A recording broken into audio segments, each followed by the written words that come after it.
What it is, everybody. Happy Wednesday. Tonight will be a big show. We started a little late because we're going to go into the prime time address of our first Jewish president, Donald Trump Jr. Or why did I say Jr.? Donald J. Trump, who is not necessarily going to talk about how we started a war with Venezuela. I believe a blockade is an act of war. Some people are saying that people are overblowing it by saying every night that we're going to war with Venezuela, but it seems like we are very close. We want our oil back, our oil and our land. It's amazing. Never seen anything like it explicitly this way. So I'm going to show you that. We have Tucker Carlson predicting that tonight's speech, which starts in an hour, and hopefully it's on time. Since it's a primetime address, I imagine it will be. So we're going to talk about news all the way up until his speech, but it's not going to be just about his speech. We're also going to talk about news. So hopefully you tune in. Thank you for tuning in. It will still last as a show because we're going to talk about other things that happened, like Trump speaking at the Hanukkah celebration last night and being heralded as our first Jewish president by Mark Levin, and also talking about his Jewish donors and everything else. We're going to talk about our war with Venezuela, which we started, I think, by doing an oil blockade. We can talk about the implications of that. Trump wanted gas prices to go down. Now oil prices are certainly going to go up if we start a war. If we start a war, will the stock market crash? It's already not doing very well.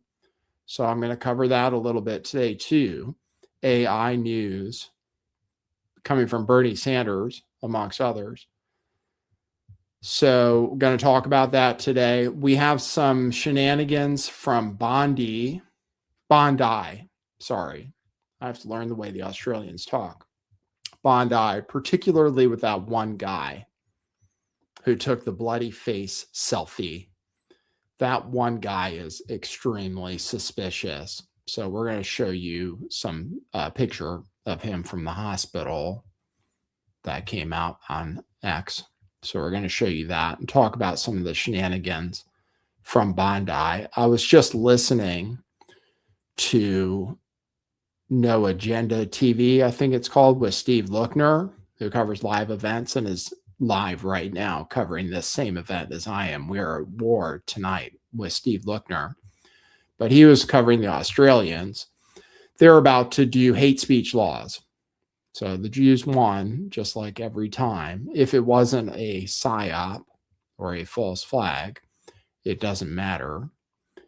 The agenda will be fulfilled, which is why I talked about a few streams back when I titled the show Hanukkah Attack Used for Censorship and War. So they are looking to criminalize hate speech in Australia the same way they've done in the UK and the same way they're doing in other parts of the world where they don't have what we have in America, which is the First Amendment. But we have Jewish interests taking over all of our social media here and media in general here to make sure that we are properly brainwashed. And I just heard some crazy stuff when I was listening to the No Agenda TV. They're talking about, making sure education, reforming education, brainwashing teachers, etc. It's crazy. It's crazy what's going on. And we know Netanyahu just threatened everybody yesterday that if we don't do something about anti-Semitism. So I'm going to talk about that a little bit today, show you several clips from the Hanukkah celebration last night at the White House. So we're going to show that. Bondi, a nuclear scientist got killed. And apparently that's a very dangerous profession. Apparently a lot of them get murdered. So we can talk about the conspiracy theory behind that if you want. Fusion scientist got killed. So we can discuss that as well. There are some theories about that spreading online. That would be like a free energy theory. So a little stuff from Brown, etc. Just going to cover the news today and then get ready for Donald Trump's speech. We started a blockade. I told you that. We're blockading the oil, which apparently was ours the whole time. So we'll talk about all that stuff today. Snuck Fugget says you sold some silver today, ready to buy the dip. Silver is soaring. Gold was up today. Everything else was down. Bitcoin pumped and dumped. I'm wearing a Bitcoin shirt, but I have sold most of my Bitcoin waiting for Michael Saylor to go bankrupt. So we can talk about that too. It's from a video I watched about his various the various things Michael Saylor is doing, all of his stocks and everything. So we can talk about that. Oh, also, Candace Owens, as ever. Candace Owens was on Piers Morgan today, and I watched most of her show today. And there is still an ongoing revolt, of which she claims are all bots. So we can talk about that, and as much as you guys want to continue following the ongoing Candace Owens drama. So yeah, we followed that today. She was on Piers Morgan, so we can talk about it. So we'll talk about the war. We'll talk about, he might not talk about that tonight. So we'll see, but we'll cover it live. Even though I said that last event he did was going to be the last live. Well, this one, he'll be off the teleprompter at least. So it shouldn't be very long. It shouldn't be long and rambling like he normally is when he does speeches in front of people. It should stick to the teleprompter, which are usually very boring speeches. So anyway, we're covering it. We're here. We're queer. We're not going away. All right. So Laurentius says, oh shit, Nathan taught me how to buy Bitcoin. Do I need to sell? You don't need to. If you can hold on to it for 4 years, you don't have to sell. You're not supposed to sell. But I might need the money myself. They say only invest as much as you're willing to lose. So I'm not willing to lose, is where I'm at, basically, because of my financial situation. So I'm not willing to lose, but I will buy back when it goes down to like $15,000 again, which is what might happen if Michael Saylor's companies go bust. He may be operating a Ponzi scheme. That's all. I don't know, though. And long term, it should be good. Should be good. Had a terrible year. Had a pretty bad year compared to other stuff. You might want to get Monero. Monero's up 100% this year. Speaking of silver, silver is way up today.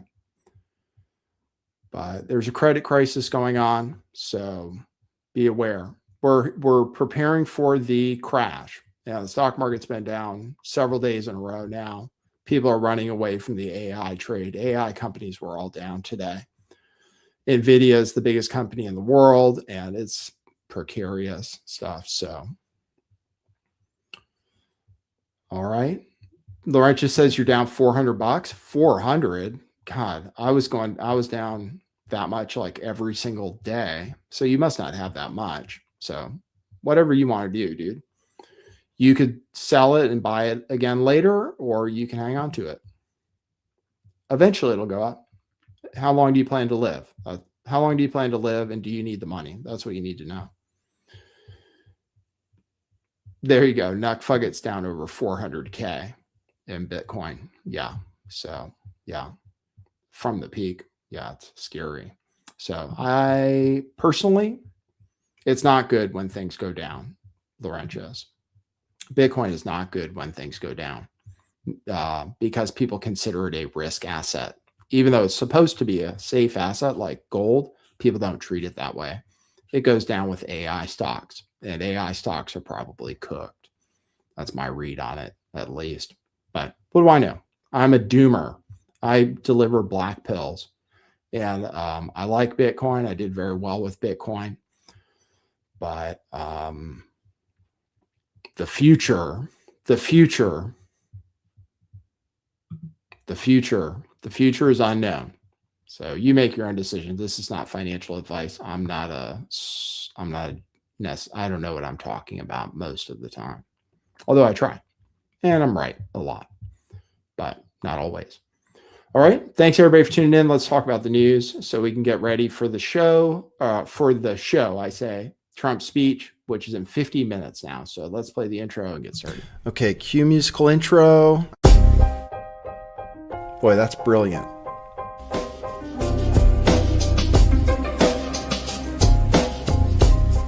I do think some things in the world are real. Like you guys. You guys are real. Most of you. Most of my listeners, I think, are not just in my head. I think I have the metrics to prove it. You've taken a leap of faith today. What is that sound? And I apologize if you take offense. I'm a little offended myself. Welcome to our show. Welcome to the future.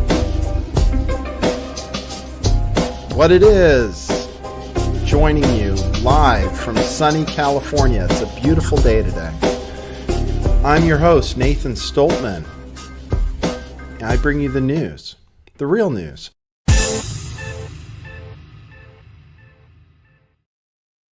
It's the blockade. We're not going to let anybody going through that shouldn't be going through. You remember they took all of our energy rights. They took all of our oil from not that long ago, and we want it back. But they took it. They illegally took it. They took our oil. They took our oil. This episode will be another example of why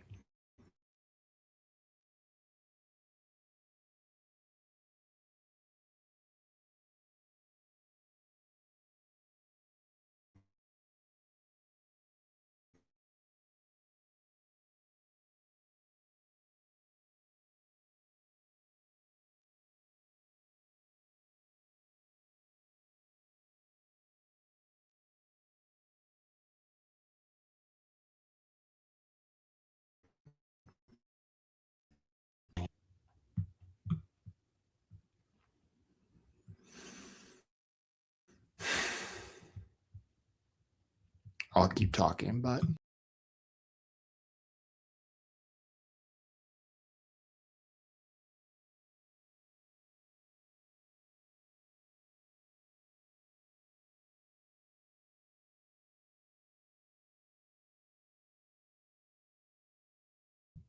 I'm back. God dang. I got a new computer and everything. I don't know if it's because maybe I have to rejigger the way I do my show. Sorry, everybody. I'm back. Happened to me last night, too.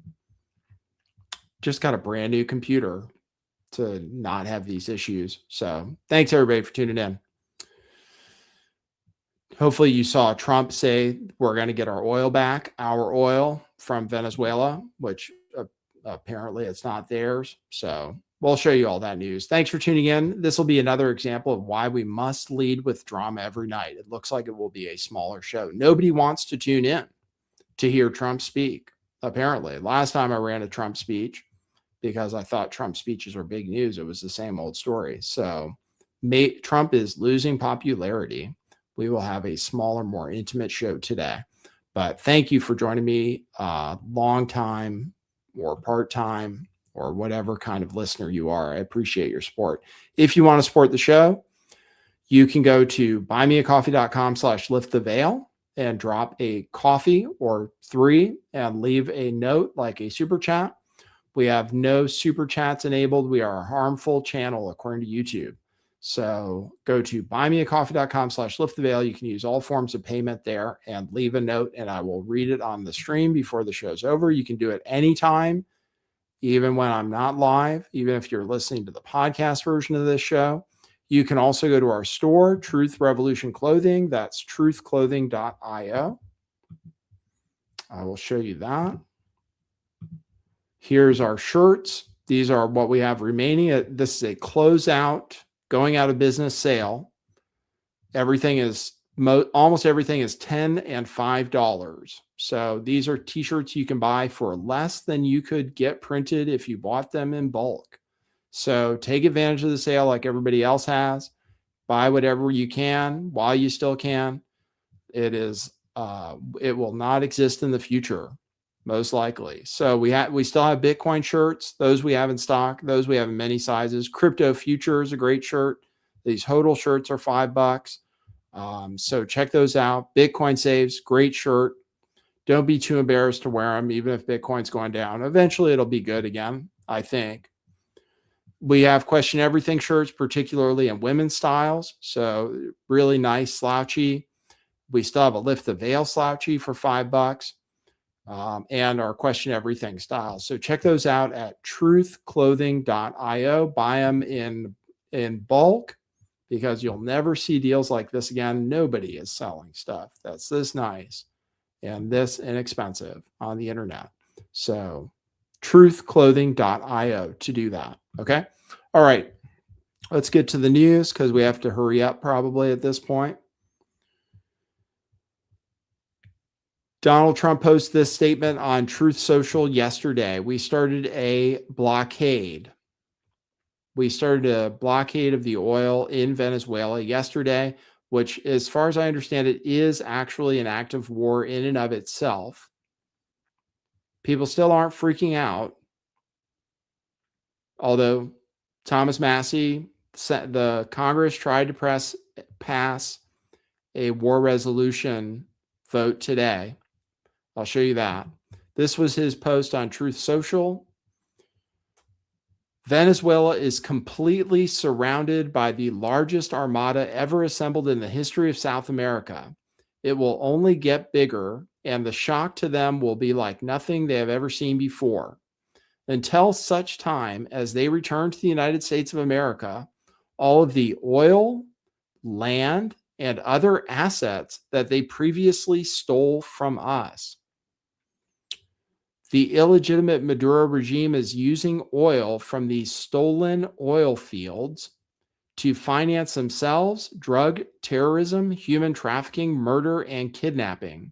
For the theft of our assets and many other reasons, including terrorism, drug smuggling, and human trafficking, the Venezuela regime has been designated a foreign terrorist organization.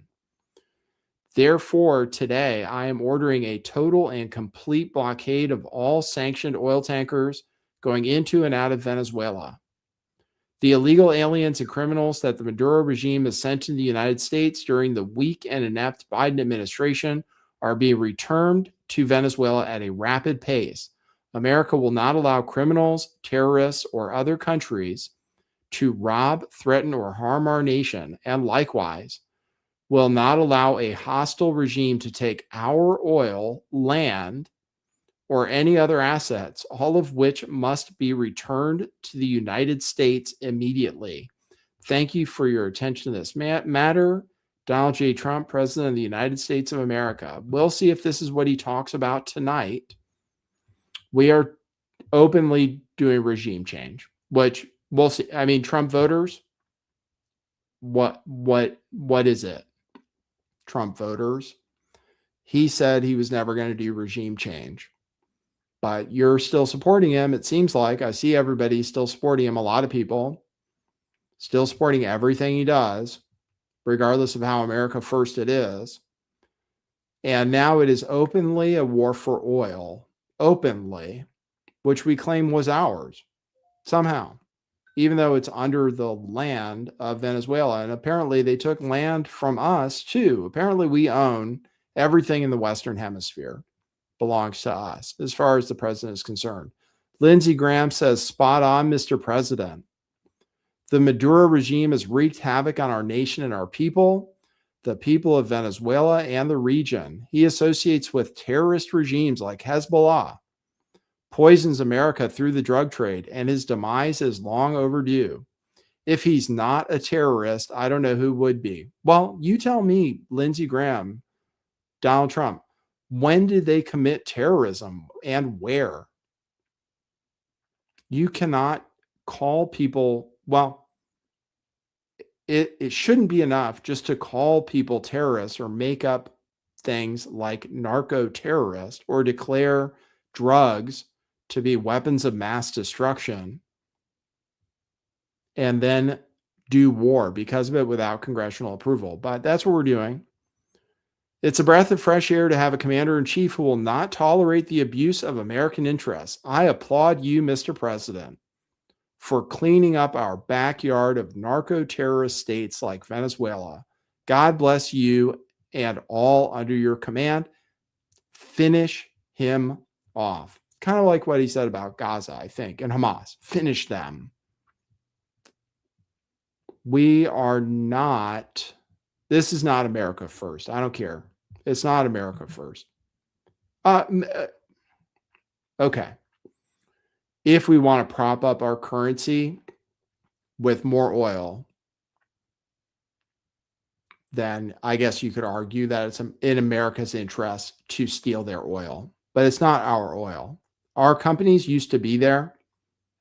Venezuelan nationalized their oil to redistribute money to their own people because they're socialists. But that it wasn't ever ours. Our companies were there and had to pay the government to be there. Resources belong to the nation that is there.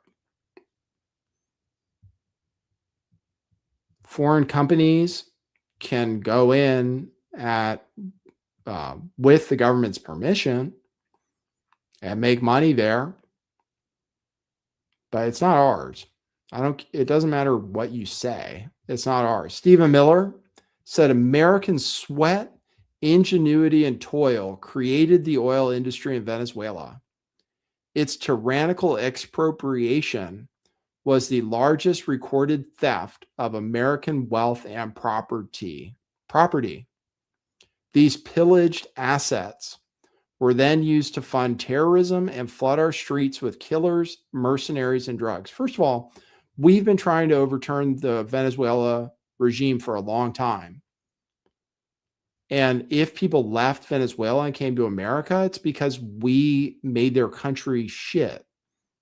Maybe their country would be shit anyway, but we've been doing everything within our power to make their country as poor as possible, just like Cuba or any other socialist or communist government. We've been trying to regime change them forever. So if people left and came here, well, aren't we somewhat to blame? And if it's killers and gang members that they sent here, well, then you got to prove that. And if they're sending drugs, you have to prove that. This was Stephen Miller. Sorry, I didn't show it.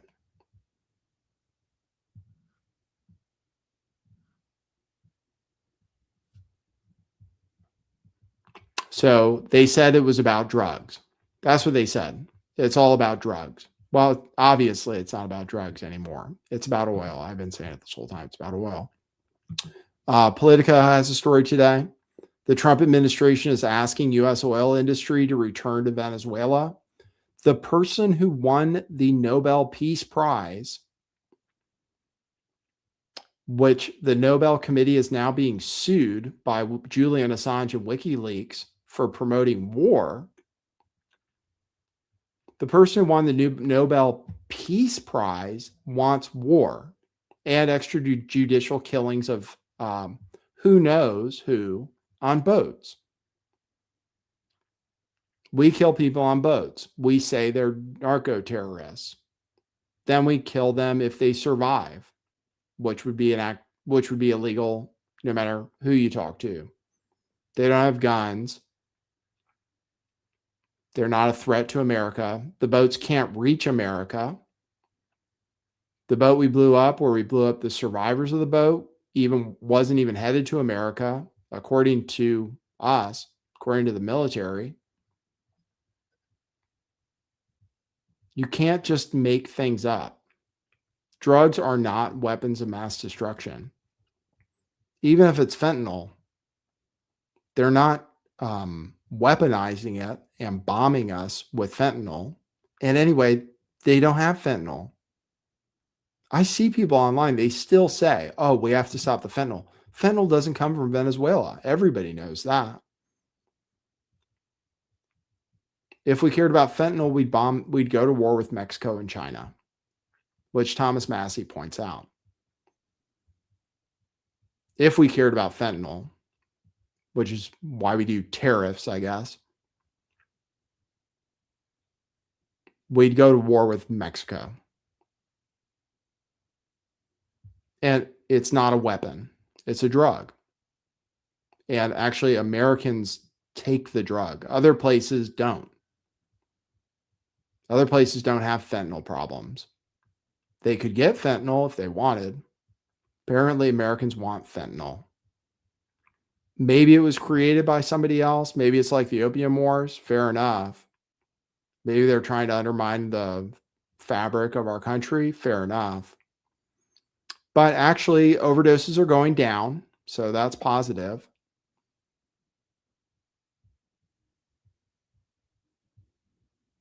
But it doesn't matter what you say. You can't just make things reality. You can't say someone's a terrorist because they're a narco-terrorist.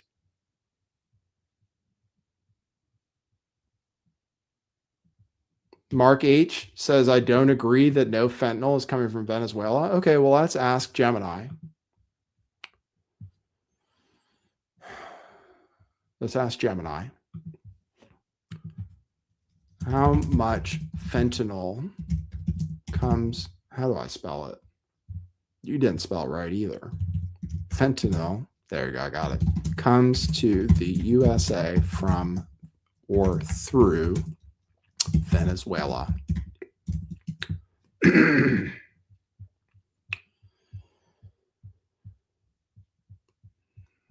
It's thinking. It did a good job with my thumbnail today for once.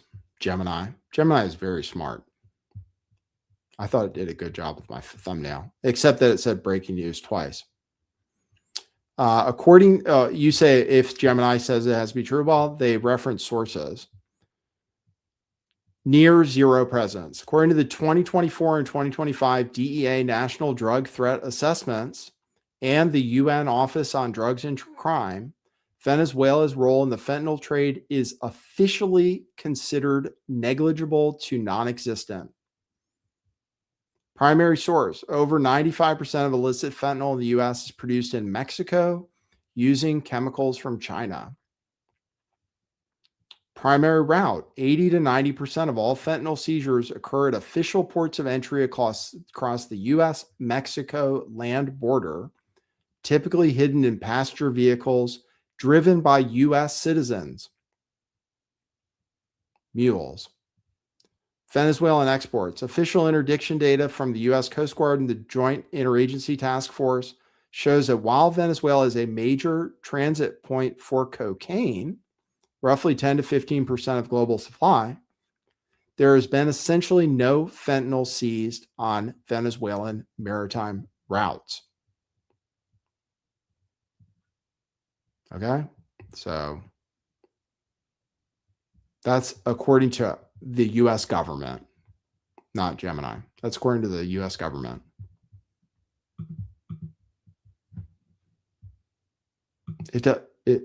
Fentanyl from Venezuela doesn't exist. Cocaine, which they say is a part of drug overdoses, but I don't even believe it's the primary source. It's not a primary source of overdoses. It's present in overdoses, but typically mixed with other things.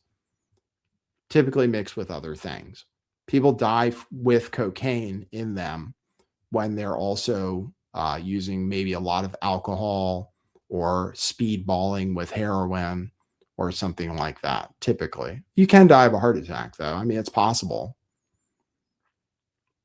but it's certainly not a weapon of mass destruction. Cocaine is not a weapon of mass destruction. You can't just say that. He didn't say that, Trump, but Fetterman is turning out to be the moron we thought he was when he got elected. He supports it. I'll play that. Here and said it's not just about drugs, it's about oil. And they are the whole regime, the whole country is a foreign terror organization, a total and complete blockade of all sanctioned oil tankers going in and out until they return what they stole from us. What did they steal? And what do you make of this? Yeah, well, what makes it that Iran is involved on that, and Russia's involved on that, and China as well too. I mean, a lot of these things. I mean, that's sanctioned oil right now, and those are the kinds of funds that support regions like in Iran as well too. And now, absolutely, right now, it's not a plan to like a land war and invade Venezuela and that, but seizing those kinds of oil tankers, and it's undeniable that that's oil that's going to support Iran. And those are the kinds of funds that are used, all kinds of illicit things, so terrorism. So for me, it makes a lot of sense, at least by what I've seen. Senator, why? He's retarded. He is a retard, actually.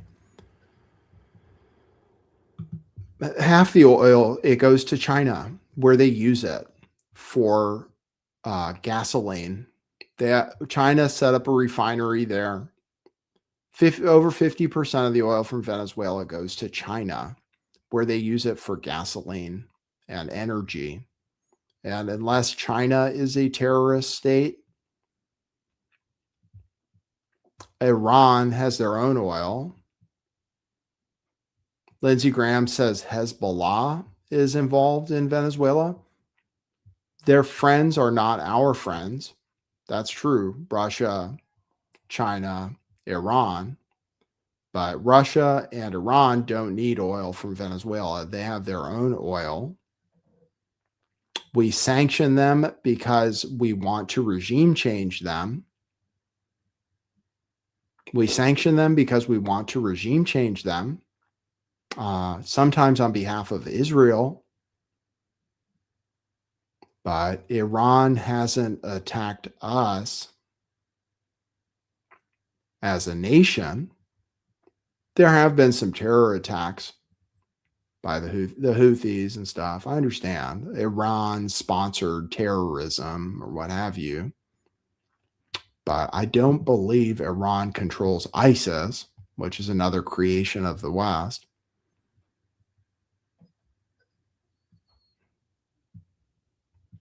It's all boogeymen, because in the case of Venezuela and Iran, we just want to control them because that's what we do. And they're the only counterbalance to the terrorist state of Israel that exists in the Middle East is Iran, which doesn't invade other countries.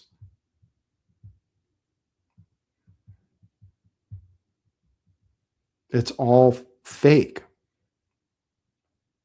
I mean, it's all fake. At least Trump is being honest. Give us back our oil and land. What is that? Give us back our oil and land. Land. They're a sovereign nation. We're saying their land doesn't belong to them either. Why Venezuela? Why not Colombia? Colombia makes the cocaine. I think it just transits through Venezuela, which, fair enough, it might fund their regime and stuff.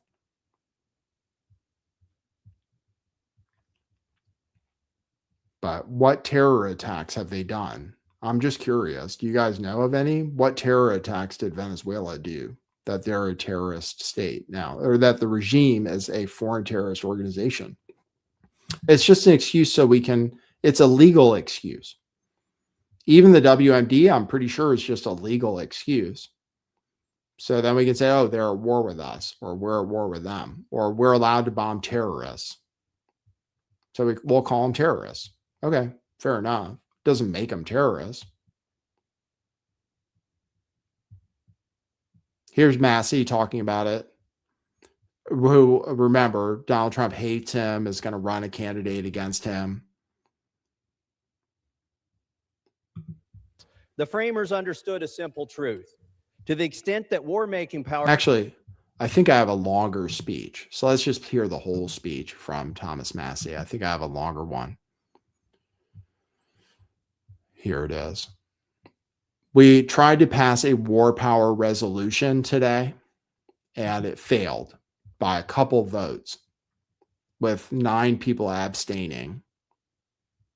But here's the entire speech for this war powers resolution, which we tried to pass today. to say that it has to go to the Congress. The president's not allowed to do war, but he's trying legal tricks by calling people terrorists to do that, including narco terrorists, which isn't a thing. Gentleman from Kentucky is recognized for 3 minutes. Mr. Speaker, James Madison warned us that in no part of the Constitution is more wisdom to be found than in the clause which confides the question of war and peace to the legislature and not the executive. Madison called it the crown jewel of Congress. The framers understood a simple truth. To the extent that war-making power devolves to one person, liberty dissolves. If the president believes military action against Venezuela is justified and needed, he should make the case and Congress should vote before American lives and treasure are spent on regime change in South America. Let's be honest about likely outcomes. Do we truly believe that Nicolas Maduro will be replaced by a modern-day George Washington? How did that work out in Cuba, Libya, Iraq, or Syria? Previous presidents told us to go to war over WMDs, weapons of mass destruction, that did not exist. Now it's the same playbook, except we're told that drugs are the WMDs. If it were about drugs, we'd bomb Mexico or China or Colombia, and the president would not have pardoned Juan Orlando Hernandez. This is about oil and regime change. And when it comes to regime change, we've already been down this road with Venezuela with nothing to show for it. In 2019, we recognized Juan Guaido. We seized their embassy here in D.C. We were told that regime change was imminent. Years later, Maduro remains in power. Today, we're told to place our hopes in other exiled figures. Edmundo Gonzalez and Maria Corina Machado. I wish them well, I do. But Congress should not express moral sympathy in the form of a blank check for military escalation and American lives. And let's take a moment to acknowledge the contradiction at the heart of this policy. This administration tells us that the Maduro regime is made up of narco-terrorists, and by escalating toward war, we would predictably create countless refugees. At the same time, this administration has moved to end temporary protected status for hundreds of thousands of Venezuelans and deports them back to the very regime it condemns. So which is it? Are we prepared to receive swarms of the 25 million Venezuelans who will likely become refugees and billions in American treasure that will be used to destroy and inevitably rebuild that nation? Do we want a miniature Afghanistan in the Western Hemisphere? If that cost is acceptable to this Congress, then we should vote on it as a voice of the people and in accordance with our Constitution. And yet today, here we aren't even voting on whether to declare war or authorize the use of military force. All we're voting on is a war powers resolution that strengthens the fabric of our republic by reasserting the plain and simple language in the Constitution that Congress must decide questions of war. I urge support for this resolution, and I yield back. Gentleman, time had expired. There you go. It didn't pass. It was 213 to 211. Didn't pass. There's the votes on it. And with 208 Democrats and 3 Republicans voting yay, and 212 Republicans and 1 Democrat voting nay. It was 211 to 213.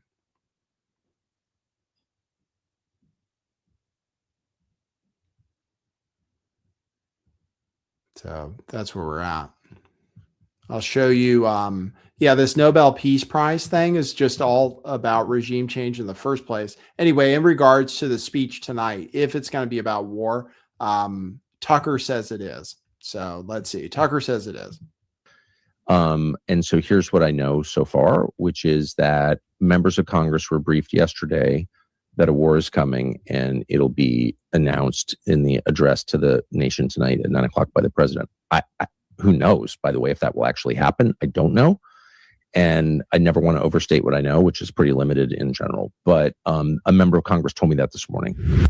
Trump says it's going to be about the state of the nation, how Biden left us a disaster, which will be the ultimate, boring speech, which we've already heard. which is that none of the economy is his fault. It's all Joe Biden's fault, and that he's fixing it. And next year, just wait. That's the message. Just wait. Just wait. Be patient, because next year is going to be amazing. Well, next year is not going to be amazing the way things are going, because our entire economy is resting on the success of AI and data centers. And the data center trade basically blew up today. So and they've already said that. So we are either going to bail out AI companies, which will create massive inflation, or AI companies are going to go out of business, which will create a depression, because our entire economy is built on a house of cards. So that's where we're at. Here's the boats getting blown up. I just wanted to say, like, one of them wasn't even moving. A lot of them, yeah, they look like they have lots of engines, and they might be like drug boats. Here's one. Here's the video. They just blew up 3 more boats, and they release these videos. I mean, it's just so it's so low IQ. There, that boat. What's that boat doing? Are we supposed to believe that's a drug boat? It's not even moving. Just curious. We basically nuked it. There's a boat on fire. I assume we're going to bomb that again. That one only has 2 engines. A lot of the drug boats have like 6. So we release this stuff so people can like feed their bloodthirsty urges, I guess. And a lot of people do. They're like, oh yeah, America first, this is amazing. We blow shit up. Maria Corina Machado, this shows the Peace Prize is also bullshit, because she doesn't want peace. She's waiting to take over. And we did a military operation to get her out of the country before we seized the first oil boat, which we seized. Let me see what's going on with the speech tonight, by the way. Trump is going to say how great everything is. And it's just so tone deaf. He's just doing a Joe Biden. But anyway, let me play this. She just said she basically is ready to be vice president. Here we go. This is the Nobel Prize winner. No solo la administración del presidente Trump, sino muchos otros gobiernos en América Latina y en Europa y en otras partes del mundo. Doesn't even have Que subtitles. se están preparando para la transición que avanza. Okay, well, that's what I get for not previewing videos. Here's what it says. She announces that she will take on the role of vice president. And she already said that they're going to open up the oil to U.S. corporations. Like, that's what she's there to do. Julian Assange is suing her, or is suing the Nobel Foundation, because they're actually, he says the Peace Prize is actually an instrument of war and a facilitation of war crimes. This is what he said. Number 1, breach of trust, gross misappropriation, and conspiracy in relation to the pending $1.18 million disbursement of the Peace Prize monies to Maria. She's already supposedly rich. So I guess the Peace Prize comes with $1 million. To Maria Corina Machado, whose prior and ongoing actions will categorically exclude her from the criteria set out in Alfred Nobel's will. 2, facilitation of war crimes, including the crime of aggression and crimes against humanity, breaching Sweden's obligations under Article 25(3)(c) of the Rome Statute, because the accused are aware of Machado's incitement and endorsement of the U.S. Commission of International Crimes, and knew or ought to have known that the disbursement of Nobel monies would contribute to extrajudicial killings of civilians and shipwrecked survivors at sea, and are in breach of their obligation to cease disbursement. So he's actually suing him. Good for him. She's not a Peace Prize. And we're going to talk about Trump being a Jewish president. Here's some news that Israel actually said it was Israel that pushed Trump to bring about regime change in Venezuela. This is from Israel Hayom. where highlighted here says, since Hugo Chavez's rise to power, Venezuela has become one of the most hostile countries to Israel and Zionism in Latin America. It says Chavez, it started with Chavez, who saw himself as Fidel Castro's ideological heir and ally of other leftist regimes, severed diplomatic relations with Israel during Operation Cast Lead in 2009, accused Israel of genocide against the Palestinian people, and compared its policies to Nazi conduct. Yeah, you can't do that. His successor continued the anti-Israeli line with even more intensity. Thus, Venezuela, which previously maintained warm relations with Israel, it even purchased security technologies from it, became a center of hostile propaganda toward Zionism and the Jewish state.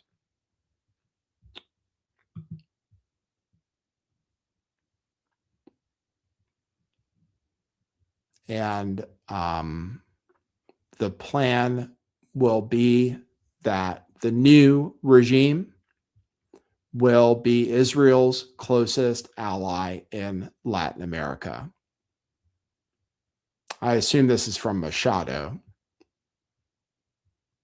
We rely on Israel's support in dismantling Maduro's crime regime and in the transition to democracy. I like that, democracy. Together we'll lead a global struggle against crime and terror. The Venezuelan people deeply admire Israel and will always defend its right to live in peace without threat to its existence. Okay, so we know Trump called fentanyl a weapon of mass destruction. All right, let's talk about our first Jewish president. We're going to get through the news. I got to find where I'm going to pick up this live stream. It's not on the White House channel. Let's see, live. No, it's not on the White House channel. Maybe they just haven't started their stream yet. Trump address. Okay, I have it on AP. I know I can steal that. So let's just, you want to look at the White House? Just to let you know that we have the feed.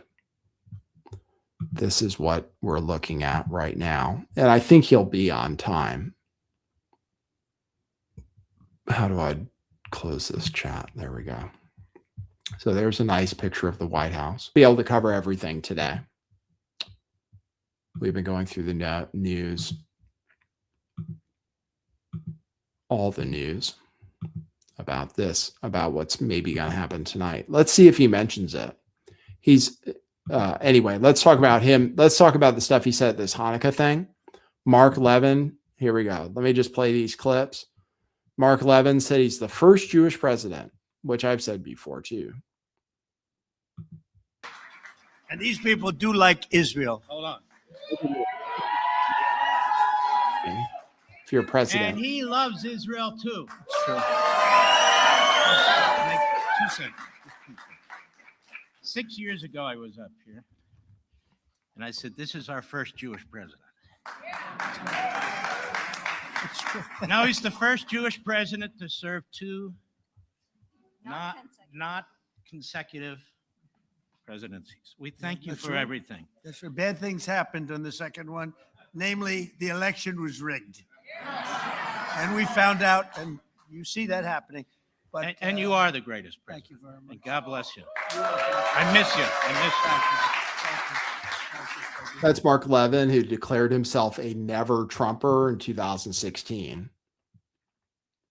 But now, because Trump was clearly bought by Israel, mostly Miriam Adelson. So here's some of the clips about Miriam Adelson offering him, trying to subvert the Constitution, talking to Alan Dershowitz about Trump having his third term and that she would give him another $250 million.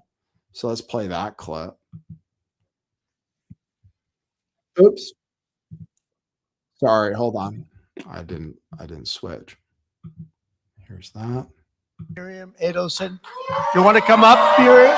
Come up here, Miriam. Miriam gave my campaign indirectly, 250 million. She was number one. When somebody can give you 250 million, I think that we should give her the opportunity to say hello. And Miriam, make it quick, because 250 million is not what it used to be. Okay? Hello, darling. Come on. Incredible woman with a great husband, a man that loved Israel. Did he love America, though? Just curious. Mr. President, when you were in the Israeli parliament and you gave a speech and you saw me from far away, at that time I came with a scooter to the parliament just to hear you. I wanted to hear you alive. And then you say, Miriam Adelson, and I stood for a second, but it was so painful, so I sat. Then you screamed, Miriam, stand up! And I wish you would have known, but I stood up and heard all your compliment, and thank you very much. I saw you back there standing. Yeah, you saw me. She stood Thank up you. bravely. And now I met Alan Dershowitz, and he said the legal thing about 4 more years. And I said, Alan, I agree with you. So we can do it. Think about it. Alan's and I here would be- someplace. Where's Alan? Alan is here, or he had a flight? Alan is here? Think about it. Thank you. Maybe I will be the first one to tell you, or second. Yeah. She said, think about it. I'll give you another 250 million. I will give. But her husband, Sheldon, was an amazing guy. And he'd come up to the office, and there was nobody more aggressive than Sheldon. I think I spent more time with him and you, because you usually came up together, but he'd call and say, can I come over, please? I say, Sheldon, I'm president of the United States. It doesn't work that way anymore. It's like maybe tomorrow. How about tomorrow? No, please, just for a little while. And I would, he'd always say 10 minutes. It turned out to be about an hour and a half, right? And what he did is he fought for Israel. That's all he really fought for. He just wanted to take care of. That's all. He just wanted to take care of Just Israel. Israel. So he was a great guy. He was a fantastic man, and he loved you so much. He couldn't see straight. So good. Thank you, darling. Be careful. America first. America first. It's crazy. It's just so it's so ridiculous. It's so crazy. Here's more of him just saying how great he's been to Israel and stuff. I mean, oh my God, it's long. 4 minutes. Let's see. Somebody said I should talk about Candace. I might after the speech. I think the speech is going to start on time. The speech is about to start. We just had people tuned in for it. The speech is about to go live. There's the White House. So I'm listening. I'll hear it when it goes live. So we'll be there. Here he is just talking about how many things he's done for Israel. Now, what has he done for America? Tonight, he's going to talk about how many great things he's done for America. And, well, let's see how it goes over. Here he is saying how many great things he did. This is the first time that I've ever brought up notes to make a speech for. We call them the Christmas dinners. I call them the Christmas Hanukkah dinners, if that's okay. I hope you don't mind. But I call them New Year's dinners too. But I've made about 20 of them so far. I never had any others. I brought this up. You know why? I've done so much for Israel that I have to read. Look at it. I got like pages. And I don't want to leave anything out. I don't want to leave Golan Heights out. I want to tell you what we did. But it's an honor to help you. I have so many friends, and a lot of you are right in this audience. Very special group of people. You know, for every time we have one of these parties, we have to turn down 10 people for everyone that makes it. It's the White House. Soon you'll have a ballroom that's so big I can handle. And we just won the case today. This is the first time. Okay, so there you go. He had to bring up notes for all the things. He recognized the Golan Heights. He canceled these are things he did on behalf of basically things he promised his Jewish donors that he would do in his first term. He moved the embassy to Jerusalem. He promised them that. He recognized the Golan Heights. He promised them that. And this time they said he promised them that they could annex the West Bank, but so far he hasn't told them that. I mean, to be fair, he is friends with people Israel hates. Let's be 100% fair. He really likes Qatar. He likes these oil-rich nations that give him money and give him a free plane and everything and do business with his son, mostly. He likes those countries too. He likes Qatar a lot. He took Qatar's side, actually, or Qatar, however you want to say it. And he did tell them they can't annex the West Bank. So let's give him some credit. But you see how he panders. And you can ask why he panders that way. He's building a ballroom. Apparently it won't be finished until he's gone, though. Somebody asked about Candace. I can address it right now. Let me see what they said about it. We're 3 minutes away from the speech starting, apparently. Let me see what the comment said. She was on, please cover about Candace's flip after secret meeting with Erica. She moderated a little bit, and her followers are upset with her for that. That was her flip. And it wasn't live streamed, which people really wanted.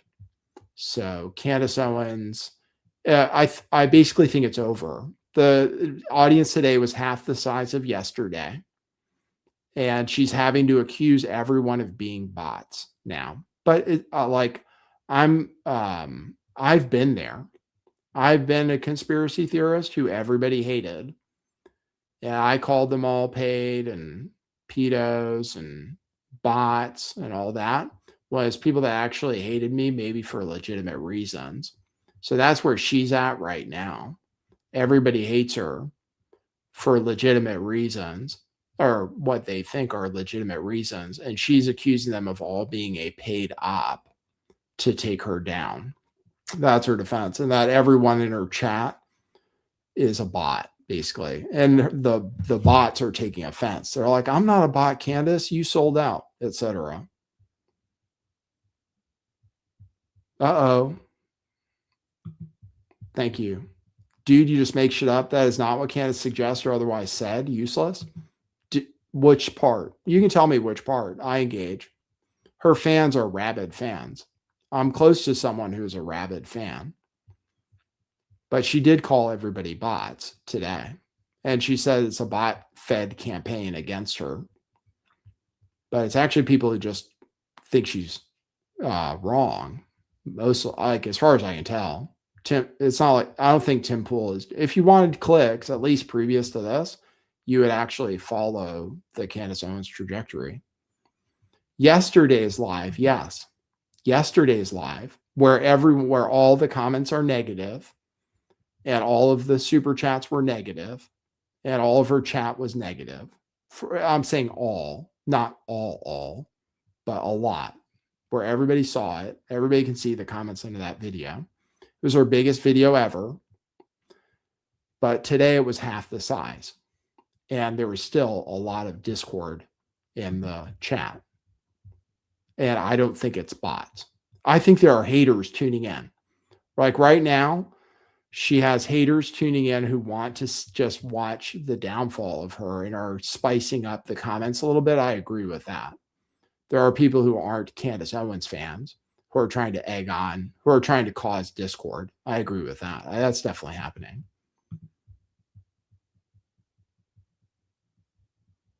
She did not call everyone bots. She said the military was actively pushing bots out on Twitter. Get it right, man. Do you believe that? The military? Do you actually believe that? All of it, like all of the stuff that's saying that she's wrong, is all military bots? Well, let's see what happens. Let's see what happens. I think she's losing her. I think, well, you can only stretch it for so long. I mean, that's all. It's just her show's gotten kind of just boring at this point. That's all.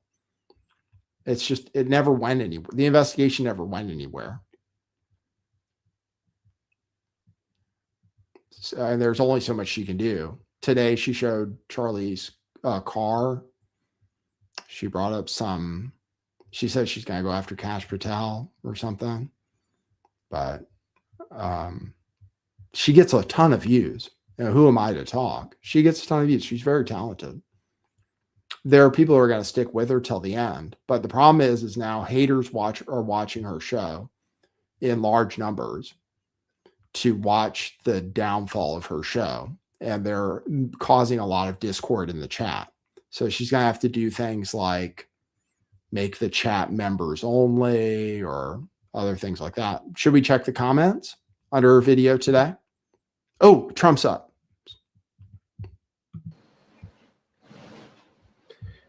Good evening, America.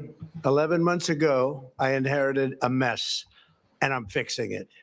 When I took office, inflation was the worst in 48 years, and some would say in the history of our country, which caused prices to be higher than ever before, making life unaffordable for millions and millions of Americans. This happened during a Democrat administration, and it's when we first began hearing the word affordability. Our border was open, and because of this, our country was being invaded by an army of 25 million people, many who came from prisons and jails, mental institutions, and insane asylums.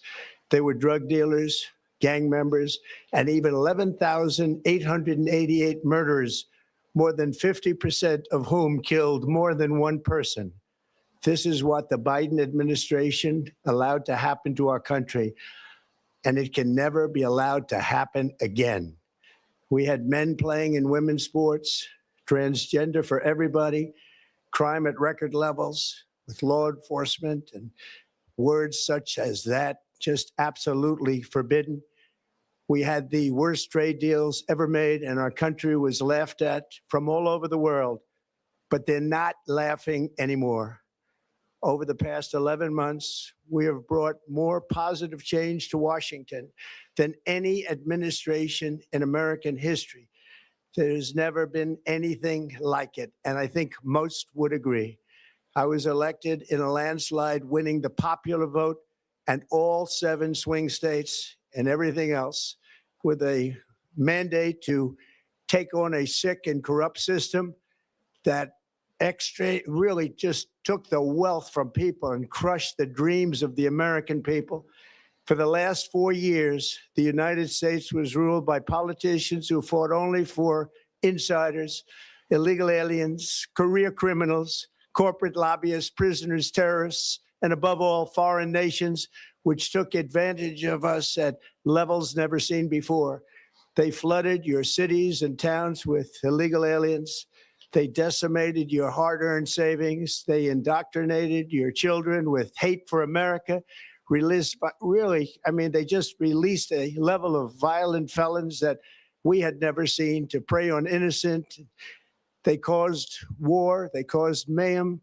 They caused a horrible situation all over the globe. But now you have a president who fights for the law-abiding, hardworking people of our country, the ones who make this nation run, who make this nation work. And after just 1 year, we have achieved more than anyone could have imagined. Starting on day one, I took immediate action to stop the invasion of our southern border. For the past 7 months, 0 illegal aliens have been allowed into our country, a feat which everyone said was absolutely impossible. Do you remember when Joe Biden said that he needed Congress to pass legislation to help close the border? He was always blaming Congress and everyone else. As it turned out, we didn't need legislation. We just needed a new president. We inherited the worst border anywhere in the world, and we quickly turned it into the strongest border in the history of our country. In other words, in a few short months, we went from worst to best. We're deporting criminals, restoring safety to our most dangerous cities. Just take a look at Washington, D.C. It's at levels of safety that we've never seen before. And they decimated the bloodthirsty foreign drug cartels. We did that all by ourselves with our people, and we're so proud of it because they were poisoning and destroying our population. drugs brought in by ocean and by sea are now down 94%. What about the We Chinese have broken the poisoning grip our of sinister woke cannabis? radicals in our schools. The Chinese and control Mexicans using over those pesticides on our schools is cannabis. back now in the hands of our great and loving states where that's education legal. belongs. After rebuilding the United States military in my first term, and with the addition we are adding right now, we have the most powerful military anywhere in the world, and it's not even close.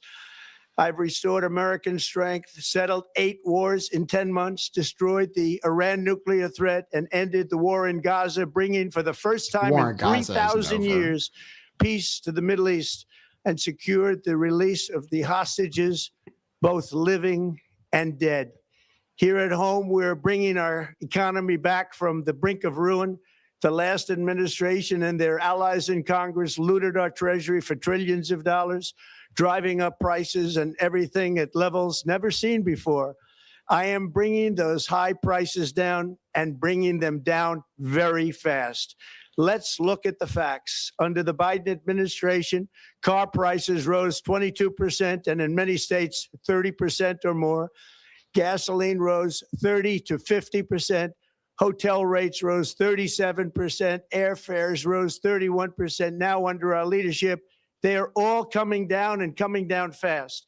Democrat politicians also sent the cost of groceries soaring. They're still but we going are solving up. that too. Prices are going The up. price of a Thanksgiving turkey was down 33% compared to the Biden last year. Eggs, gas, The price of turkey. eggs is down What about beef, 82% coffee, since March, and bananas? everything else is falling rapidly. And it's not done yet, but boy, are we making progress. Nobody can believe what's going on. Here are just some of Healthcare, the efforts that we have underway. You will see in insurance. your wallets and bank accounts in the new year. After years of record-setting falling incomes, our policies are boosting take-home pay at a historic pace. Under Biden, real wages plummeted by $3,000. Under Trump, the typical factory worker has seen a wage increase of $1,300. For construction Yeah, but workers, factory it's jobs are down. $1,800. For miners, we're bringing back clean, beautiful coal. It's $3,300. And for the first time in years, wages are rising much faster than inflation. Remember that. The wages, just look at it. Wages are going up much faster But than employment inflation. is going down. How big is that? Very importantly, there are more people working today than at any time in American history, and 100% of all jobs created since I took office have been in the private sector. Think of that. 100% of all jobs have been in the private sector rather than government, which is the only way to make a country powerful and great. That's fair. This historic trend will continue. Already, I've secured a record-breaking $18 trillion That's of not investment into the That's not United true. States, which means jobs, wage increases, growth, That's just factory completely made openings, up. and far greater national Factories are security. closing. Much of this success has been accomplished by tariffs. My favorite word, tariffs, which for many decades have been used successfully by other countries against us, but not anymore. Companies know that if they build in America, there are no tariffs, and that's why they're coming home to the USA in record numbers.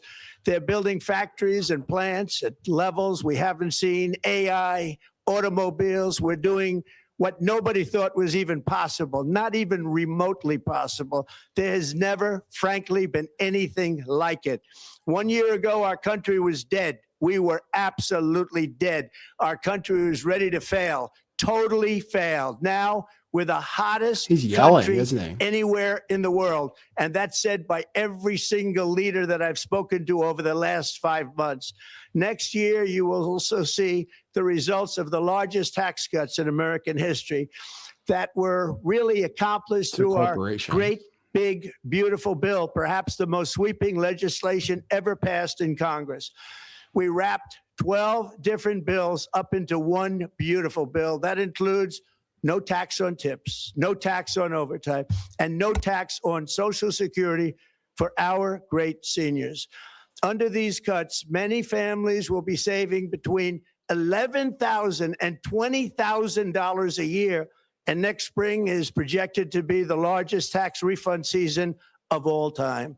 Because of tariffs, along with the just passed One Big Beautiful Bill, tonight I am also proud to announce that more than 1,450,000, think of this, 1,450,000 military service members will receive a special, we call Warrior Dividend before Christmas, a Warrior Dividend. In honor of our nation's founding in 1776, we are sending every soldier $1,776. Think of that. And the checks are already on the way. Nobody understood that one until about 30 minutes ago. Where did we get the money for that? Than anybody thought because of tariffs, and the bill helped us along. Nobody deserves it more than our military. And I say congratulations to everybody. And by the way, we now have record enlistment in our military. And last year we had among the worst recruitment numbers in our military's history. What a difference a year makes. In addition, I'm doing what no politician of either party has ever done, standing up to the special interest to dramatically reduce the price of prescription drugs. I negotiated directly with the drug companies and foreign nations, which were taking advantage of our country for many decades, to slash prices on drugs and pharmaceuticals by as much as 400, 500, and even 600%. In other words, your drug costs will be plummeting downward. And I used the threat of tariffs to get foreign countries who would never have done it to pay the cost of this giant dollar reduction. They stopped ripping us off, and it began as of 4 days ago. There has never been anything like this in the history of our country. Drugs have only gone up, but now they'll be going down by numbers never conceived possible. It's called Most Favored Nation, and no president has ever had the courage or ability to get this done until now. The first of these unprecedented price reductions will be available starting in January through a new website, trumprx.gov. And these big price cuts will greatly reduce the cost of health care.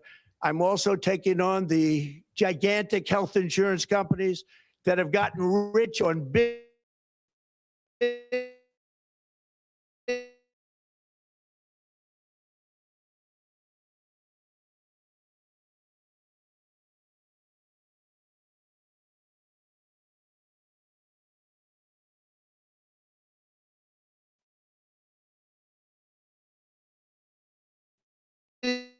the people. The money should go to the people. That's you. So they can buy their own health insurance, which will give far better benefits at much lower costs. It will be far better health insurance. The current Unaffordable Care Act was created to make insurance companies rich. It was bad health care. I have to rewind it a little bit. The video chopped out for a second, right? I just want to hear exactly what the plan is with healthcare, because that is important. So I'm going to rewind 30 seconds. We're still live minus 30 seconds. Healthcare. I'm also taking on the gigantic health insurance companies that have gotten rich on billions of dollars of money that should go directly to the people. The money should go to the people. That's you. So they can buy their own health insurance, which will give far better benefits at much lower costs. It will be far better health insurance. How? The current Unaffordable Care Act was created to make insurance companies rich. It was bad health care at much too high a cost. And you see that now in the steep increase in premiums being demanded by the Democrats, and they are demanding those increases, and it's their fault. It is not the Republicans' fault. It's the Democrats' fault. It's the Unaffordable Care Act, and everybody knew it. Again, I want the money to go directly to the people so you can buy your own health care. You'll get much better health care at a much lower price. From who? The only losers will be insurance companies that have gotten rich, and the Democrat Party, which is totally controlled by those same insurance companies. They will not be happy, but that's okay with me, because you, the people, are finally going to be getting great health care at a lower cost. From who? Another major focus is the cost of energy. For years, the radical left Democrats exploited the green energy scam as an excuse to funnel many billions of dollars into their own massive slush funds as their energy restrictions drastically drove up prices, and they drove them up at record levels. Electricity costs surged 30 to 100% under Biden, and the typical family lost $5,000 to $10,000 in higher energy costs. Think of that, $5,000 to $10,000 you lost. On day one, I declared a national energy emergency. Gasoline is now under $2.50 a gallon in much of the country. In some states, it, by the way, just hit $1.99 a gallon. And within the next 12 months, we will have opened 1,600 new electrical generating plants, a record, and it's a record that won't be beaten by practically, I would say, by anybody, or certainly not very soon. Prices on electricity and everything else will fall dramatically. The Democrat inflation disaster, again, overall energy the worst in the history of our country, centers also robbed millions of Americans of home ownership and indeed the American dream. The yearly cost of a typical new mortgage increased by $15,000 under Democrat rule. In 11 months, we've already gotten that annual cost down by $3,000, and it's coming down a lot lower. Wait till you see. The numbers are going to be shocking. And I'll soon announce our next chairman of the Federal Reserve, someone who believes in lower interest rates by a lot, and mortgage payments will be coming down even further. Early the new year, and you will see this, in the new year, I will announce some of the most aggressive housing reform plans in American history. A major factor in driving up housing costs was the colossal border invasion. We have never been invaded. This is the worst thing that, frankly, in my opinion, the worst thing that the Biden administration did to our country is the invasion at the border. The last administration and their allies in Congress brought in millions and millions of migrants and gave them taxpayer-funded housing while your rent and housing costs skyrocketed. Over 60% of growth in the rental market came from foreign migrants. At the same time, illegal aliens stole American jobs and flooded emergency rooms, getting free health care and education paid for by you, the American taxpayer. They also increased the cost of law enforcement by numbers so high that they are not even to be mentioned. For the first time in 50 years, we are now seeing reverse migration as migrants go back home, leaving more housing and more jobs for Americans. In the year before my election, all net creation of jobs was going to foreign migrants. Since I took office, that's true. 100% of all net job creation has gone to American-born citizens. 100%. In the end, government either serves the productive, patriotic, hardworking American citizen, or it serves those who break the laws, cheat the system, and seek power and profit at the expense of our nation. Look at Minnesota, where Somalians have taken over the economics of the state and have stolen billions and billions of dollars from Minnesota and indeed from the United States of America. And we're going to put an end to it. For so long as before my election, the vast majority of good and decent Americans were forced to watch as corrupt politicians plundered the halls of power, exploited our taxpayers, and pillaged every system that makes civilized society function. But not anymore, and you see that every day, not anymore. We're putting America first, and we are making America great again. Very simple. We are making America great again. Tonight, after 11 months, our border is secure. Inflation is stopped. Wages are up. Prices are down. Our nation is strong. America is respected. And our country is back, stronger than ever before. We're poised for an economic boom, the likes of which the world has never seen. Soon we will host the World Cup and the Olympics, both of which I got. But most importantly, we will celebrate the 250th anniversary of the Declaration of Independence. There could be no more fitting tribute to this epic milestone than to complete the comeback of America that began just 1 year ago. When the world looks at us next year, let them see a nation that is loyal to its citizens, faithful to its workers, confident to its identity, certain to its destiny, and the envy of the entire globe. We are respected again like we have never been respected I think before. Europe hates To us. each and every one of you, have a Merry Christmas and a Happy New Year. God bless you all. There you go. Well, what did you guys think? I saw the comments. The comments weren't that great. There he was. Short, it was off the teleprompter. There was no weaving. He said, like the $18 trillion I've said before is a lie.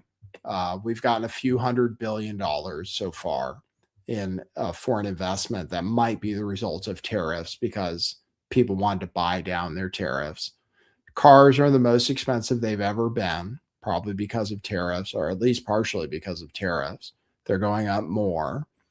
Tariff prices are apparently about to hit in January, at least at Walmart and other places that have announced they're about to raise prices finally because of tariffs. So yeah, he says $18 trillion in investment, but that's apparently that's non-committed promises for some time in the future, which could go away at any time, especially if we don't have tariffs anymore, which the Supreme Court might strike down the tariffs. Prices are up. They're not down. They might be down on some things, but overall they're up. Everybody knows that.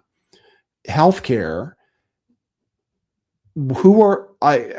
somebody maybe can tell me, is I'm okay with tariffs. Cygro says I'm big on free trade ideology. Well, to some extent, yeah, in the sense that a lot of tariffs hurt us, especially like our tariffs on Brazil, which aren't the result of a trade imbalance. That made the price of coffee has gone up. Like, I don't know, it's not 20%, but it's something like that. Bananas, we don't grow bananas here. Why are we putting tariffs on bananas? We're not reshoring our banana industry. We don't grow coffee here. And the prices of those things went up. Our car industry gets a lot of parts from overseas. So the price of cars has gone up. Our American car companies are losing money because of tariffs. It's good to save certain things. We should reshore medication and stuff, generic medications that are made in India and China for sure. Things that are for national security for sure. But who are we supposed to buy healthcare from? Maybe somebody can illuminate me on that. He's going to give people maybe $1,000, maybe $1,500 each, which costs a lot of money. Yes, the subsidies are also expensive. I don't think the subsidies are good either. Obamacare isn't good.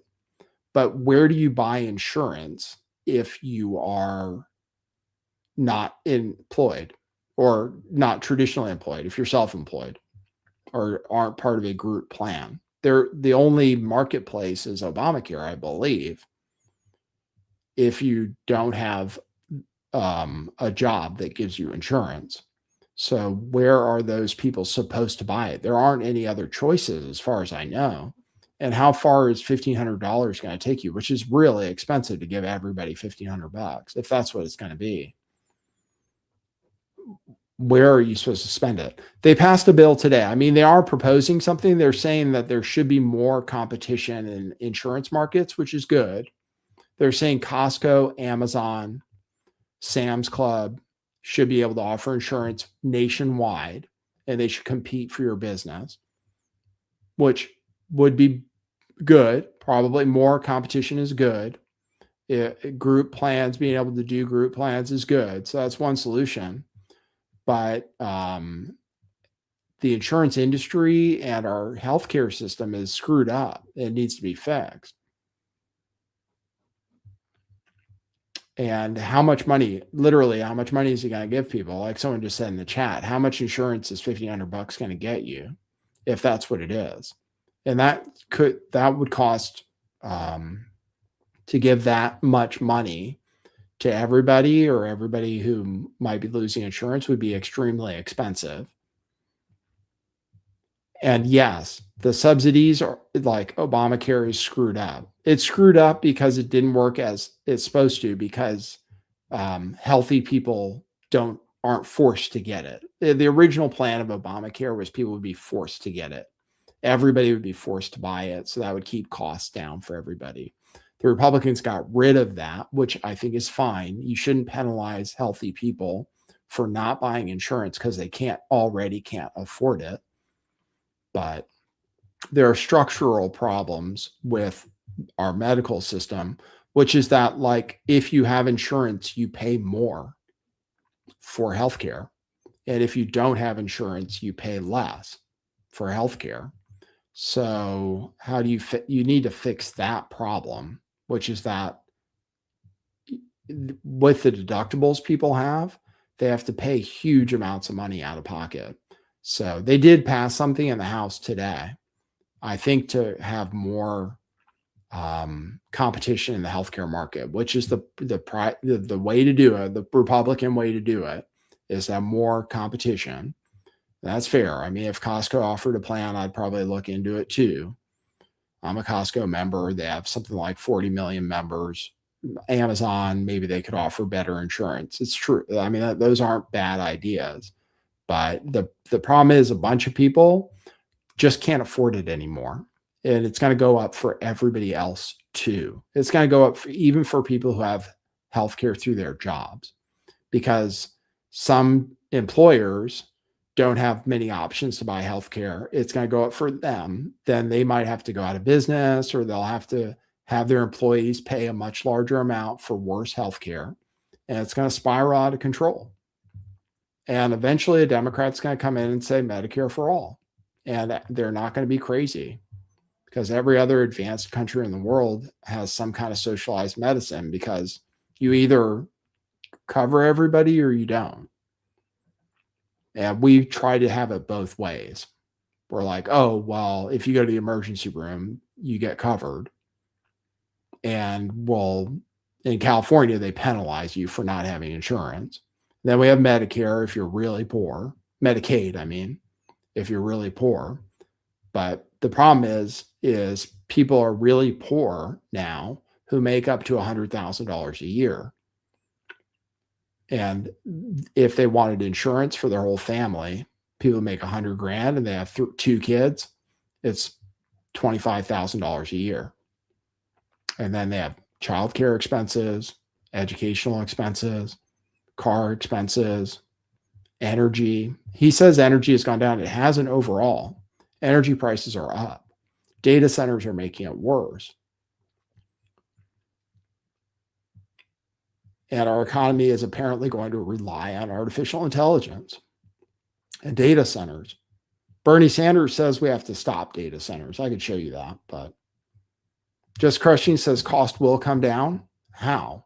Well, it might, because we might go into a depression. Housing prices are already coming down. Rent is already coming down.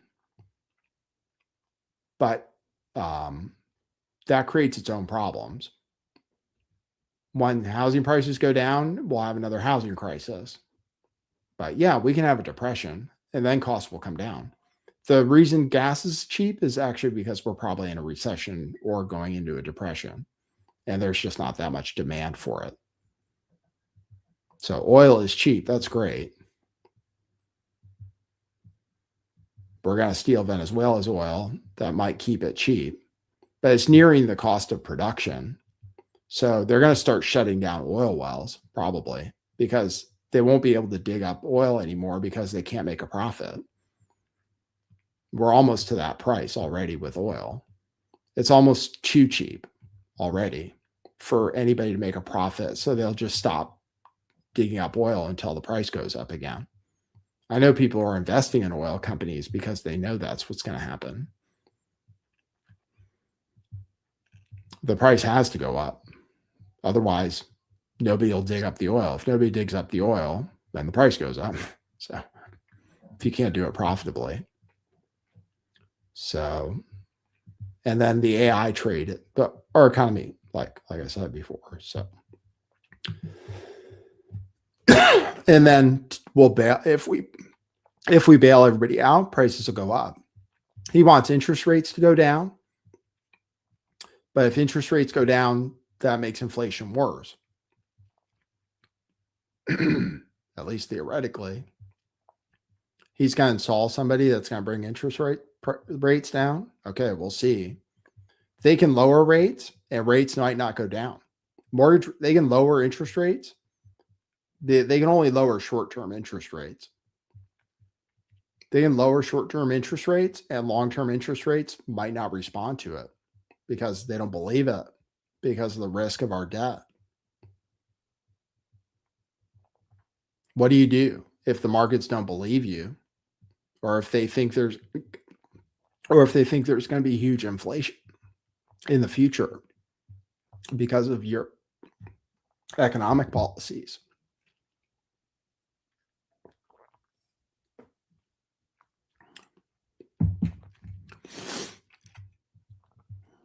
So that's the issue. He can lower rates. It might not work. We lowered rates. Actually, our yields are higher, 10-year yield, 30-year yields. So anyway, that's what happened today. I could cover more news, but I could wait too. I want to show you this. This is the guy who survived the, wow, what the hell just happened? My interface.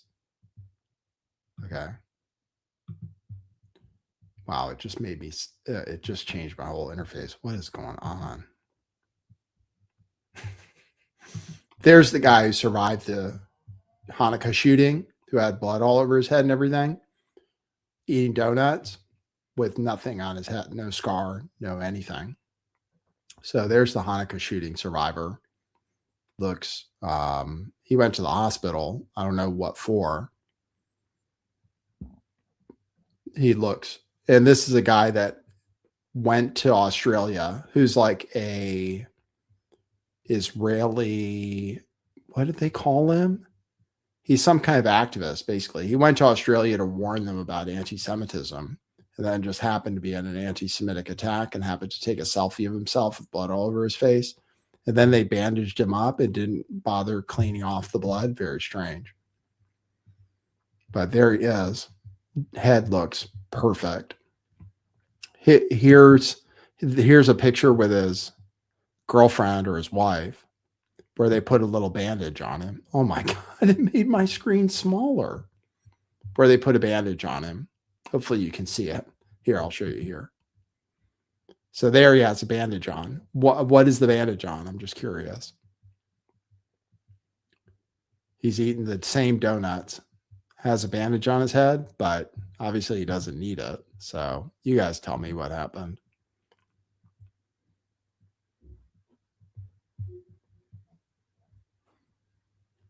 All right. All right. That's it for the news today. I think we covered, I mean, I have a little more. I have Bernie Sanders saying they're going to shut down data centers. Do you want me to play that for you? I haven't heard it yet. I have Bernie Sanders saying we're going to shut down data centers. God, my screen, this is the craziest thing. Oh my God. That's good. There, that's better. I have Bernie Sanders saying we're going to shut down data centers. Data centers stocks, like private credit, is a problem right now. Private credit is blowing up with, who was it today? Oracle, I believe. Oracle's favored lender said they're not going to loan them the money to build a data center when they wanted to. So AI stocks all crashed today. They didn't crash. They were all down today. Oracle, Larry Ellison's company, is getting beat to hell. Let's hear what Bernie Sanders has to say about data centers. Thanks for joining me. Let us be clear. AI and robotics are the most transformative technologies in the history of humanity and will have a profound impact on the lives of every man, woman, and child in our country. Just a few points that we need to be thinking about. One, who is aggressively pushing these technologies? Well, surprise, surprise. It happens to be the very wealthiest people on earth, people like Elon Musk, Jeff Bezos, Mark Zuckerberg, Peter Thiel, Bill Gates, and other multi-billionaires. So here is a very simple question I'd like you to think about. Do you believe that these guys, these multi-billionaires, are staying up nights worrying about what AI and robotics will do to the working families of our country and the world? Well, I don't think so. I think that these very, very rich men want even more wealth and even more power. Yeah, he's not and wrong. for a whole bunch of reasons, that is very dangerous. Number two, what will AI and robotics mean economically for the working class of this country? Well, don't listen to me. Listen to the people who are developing those technologies. Elon Musk recently said, quote, AI and robots will replace all jobs. Working will be optional, end quote. Bill Gates predicted that humans, quote, won't be needed for most things, end quote. Dario Amodei, the CEO of Anthropic, warned that AI could lead to the loss of half of all entry-level white-collar jobs. Yeah. Question. It's true. If AI and robotics eliminate millions of jobs and create massive unemployment, how will people survive Good if question. they have no income? Good I don't want to question. break the bad news to you, I mean, though it won't shock you, but very few members of Congress are seriously thinking about this. Three, something I worry about a whole lot, and that is that millions of kids in this country are becoming more and more isolated from real human relationships and are getting their emotional support from AI. Think for a moment about a future when human beings are not interacting with each other and are spending virtually all of their time with devices instead of people. Is that the kind of future you want? Well, not me. Needless to say, there is a whole lot about AI and robotics that needs to be discussed, needs to be analyzed. But one thing is for sure, this process is moving very, very quickly, and we need to slow it down. We need all of our people involved in determining the future of AI, and not just a handful of multi-billionaires. We can't stop it. That is why, for a start, I will be pushing for a moratorium on the construction of data centers that are powering this unregulated sprint to develop and deploy AI. Too late. This moratorium will give democracy a chance to catch up with the transformative changes that we are witnessing and make sure that the benefits of these technologies work for all of us, not just the wealthiest people on earth. Thank you very much. There you go. He ain't wrong, but it's too late. We can't change the trajectory of AI. Even Elon Musk says he doesn't want it to go so fast, but it's too late. If we don't do it, China will. And they'll open source it so we can all use it. We're going to build the robots. Nothing's going to stop it. We have a somewhat free market, which has so far been behind the growth of the technology. And then we have a government that is depending on AI so that we don't go into recession, and data centers for that matter. There's a question of whether the free market is about to fail and not support data centers anymore because they're not making money. So the free market might sort things out for Bernie. And locally, people are revolting against data centers because it drives up electricity prices and water prices because they use so many resources. But he can't stop the progress because, once again, China will just do it. China's already ahead on robotics. We'll just be able to get cheap robots from China. And then what are we supposed to do? Not do it? What are businesses supposed to do? Not do it?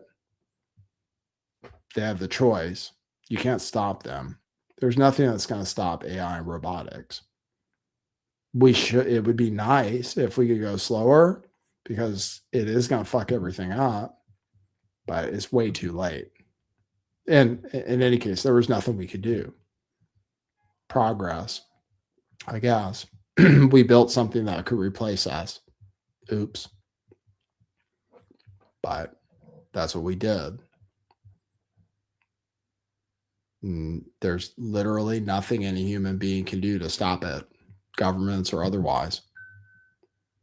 In fact, we're probably going to bail them out, because now our entire economy depends on it. And we're throwing out illegals and not having babies.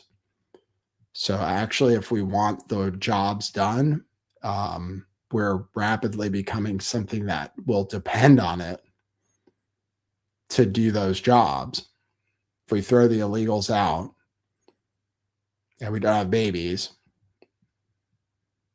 and everything's still too expensive, then we actually need robots. So we're fucked. That's all. We're fucked. Bernie's not wrong. But Elon Musk says we shouldn't even worry about saving money. He said that today. Here's another guy talking about how he's worried about AI. I talk about it all the time. We're going to lose meaning in our lives. We're already doing it. It sucks. I'll still do a podcast, though, I think. Even if a robot can do it better, I think I'll still do a podcast. I can find meaning in that. I've already done all the drugs I need to do. I've already done all the gambling I need to do. So hopefully I'll still be okay. But most people will have problems. They'll do drugs, probably. That's what this guy says. Here's what this guy says. Here's Oak Tree Capital Management worrying about AI affecting people's purpose. Job count is not down, but job quality is down. And I think that this is very worrisome. And as I said in the addendum, when we lost jobs to automation and offshoring, I think that coincided with the opiate epidemic, and not only in amount, but also in location.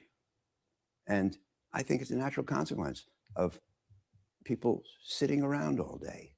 And even if we can find a way to replace their income, I worry about purposelessness. And, you know, we get so much from our jobs other than a paycheck. And you can't replace that stuff.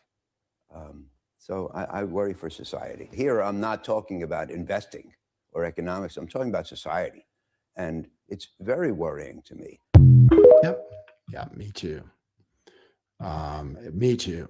And Elon said today, in response to Ray Dalio, who's a smart billionaire, Ray Dalio is going to give people money for their $1,000 accounts that everybody's going to get to invest in stocks, because all you can do is own assets. Okay. We have an economy where the only thing you can do is own assets, because they destroy the value of the currency.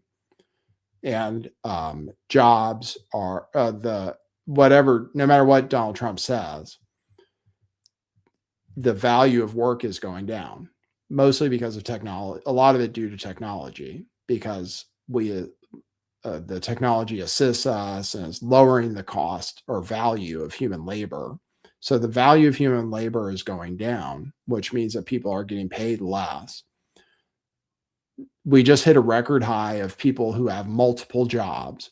So in this great economy that Trump says he created, we have more people working multiple jobs than ever, where we used to have an economy where you work one job in a family, one job.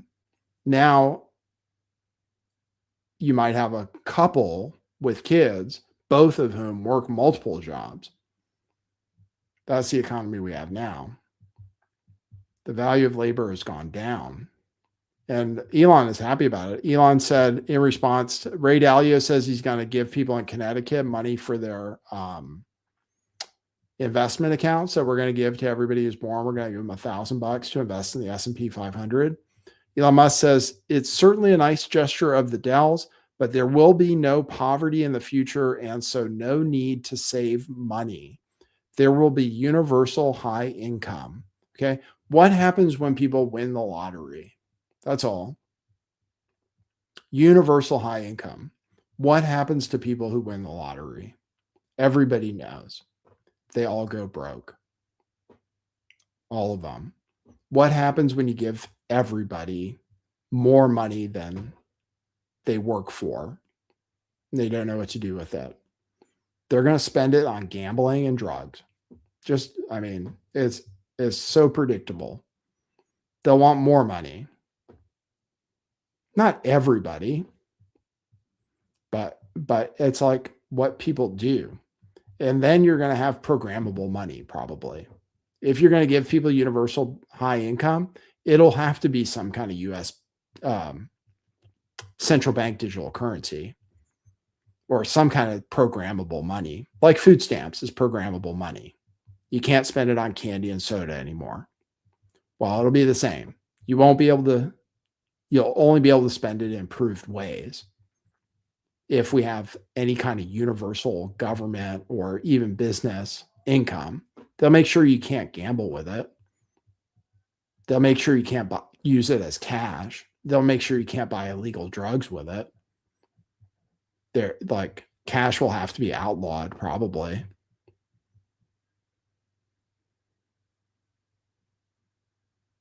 I mean, they'll make you do things, or they'll say you have to be healthy, so you have to take vaccines, like somebody just mentioned in the chat. It's not good. It's just not good. Elon Musk said he wants it to slow down. But then he talks about it as if we're going to live in a utopia. It doesn't work. Utopia doesn't work. Who gets the house in Malibu? There are still things which are finite. Why wouldn't everybody move to California where the weather's perfect? If you can have anything you want, why wouldn't you live here? So you're saying everybody gets everything. Like, why would anyone live in Ohio? Minnesota, at least, they have lakes. There's lots of recreation stuff you can do there. And not to pick on Ohio, but like, it's just not. It's not good. But it's happening and we can't stop it. So, and next year, I don't think it's going to be better than this year, especially if we're just relying on data centers, which is what Trump's own people say.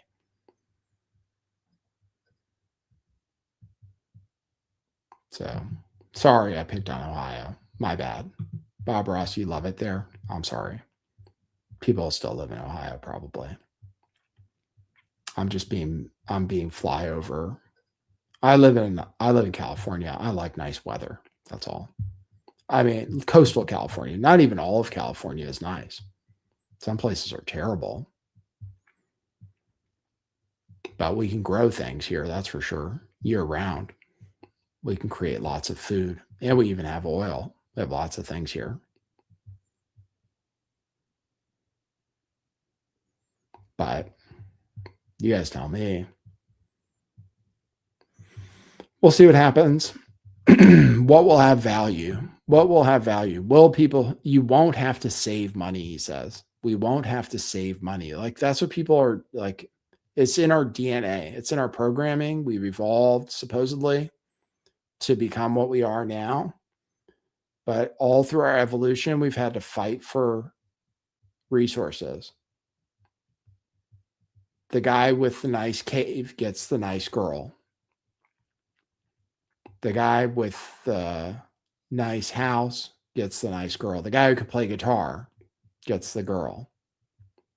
But if the girl's got everything she needs, we already have that problem now, where girls who have good jobs can't find guys that they like because feminism and equal pay or whatever we did to screw up families.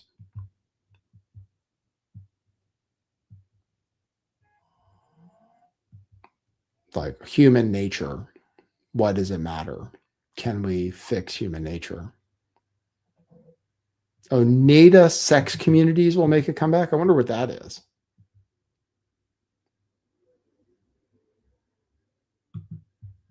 Animals will be fine, though.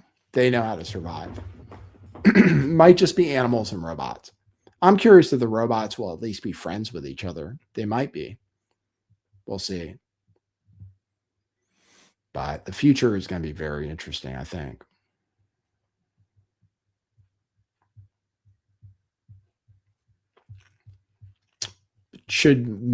We might all want to retreat. Yeah, I'm thinking about it. If I ever have money or anything, maybe escaping to somewhere off the grid, growing food, etc. It's not really in my nature, but maybe. D. Roby says, I think it's going to be like Demolition Man. What's Demolition Man like? Which apocalyptic future is it going to be like? Haves and have-nots, right? Well, that's what the billionaires think. They want to run it. Elon Musk wants to run it. He wants to make sure. That's why he got that $1 trillion deal. Not because he wants the money, because he wants the control. That's why Elon said he did it. The $1 trillion deal. It only happens if he grows his company a lot, but he says robots are going to be the biggest thing ever, and he's building the robots. But he wants to have control of it. That's why he wants $1 trillion. It's not because of the money. It's for the power. Because the stock. It's not money that he's getting paid. It's not $1 trillion in money he's going to get paid. It's stock and power, voting rights, etc. So he can control the company. That's why he wants $1 trillion. He's worth 660 billion now, supposedly. The richest by far. But that's what they all want. All the billionaires and stuff. They have that gene. Birdman says we're going to the future where Taco Bell is the only restaurant left. That wouldn't be so bad. Taco Bell's pretty good. I like gorditas.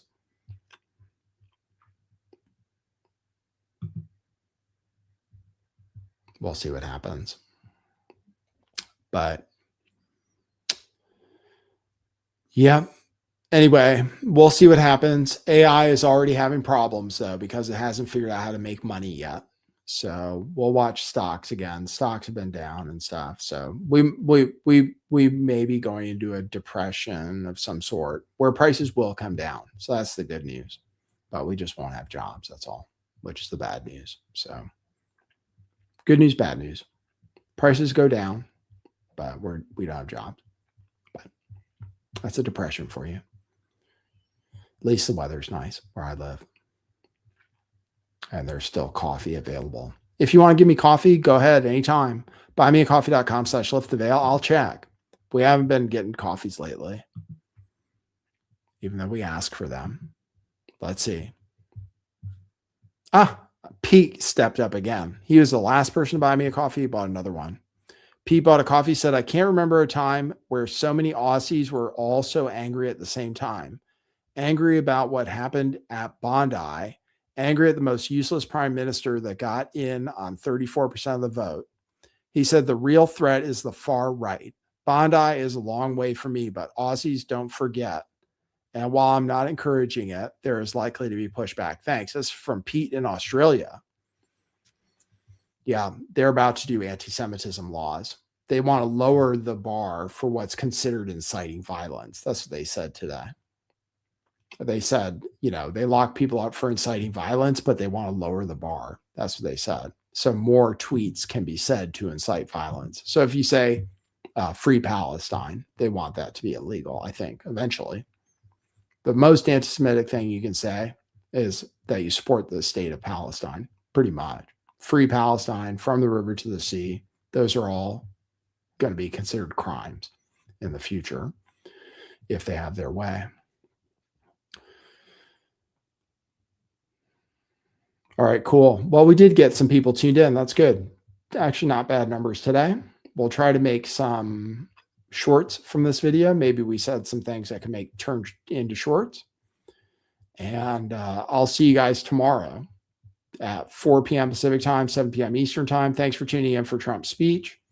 We'll see what the reaction is to it. We can cover more Candace news tomorrow if you guys want. Thanks. It's always good to see you guys. I appreciate you guys. You helped me have a purpose. I was lost and listless this year. You guys have been very nice. I appreciate you, even if you don't always give me coffees. But I do drink coffee and I eat cookies. So I appreciate the coffees too. But I appreciate you guys in this season. Appreciate that you guys show up and you talk to me. That's very kind. All right. So we will see you guys tomorrow, Thursday, maybe early because the football game might be good. So maybe at 3, actually, 6 o'clock Eastern. We'll see, depending on who's playing football. All right. That's the news. See you guys tomorrow. For now, that's what it is.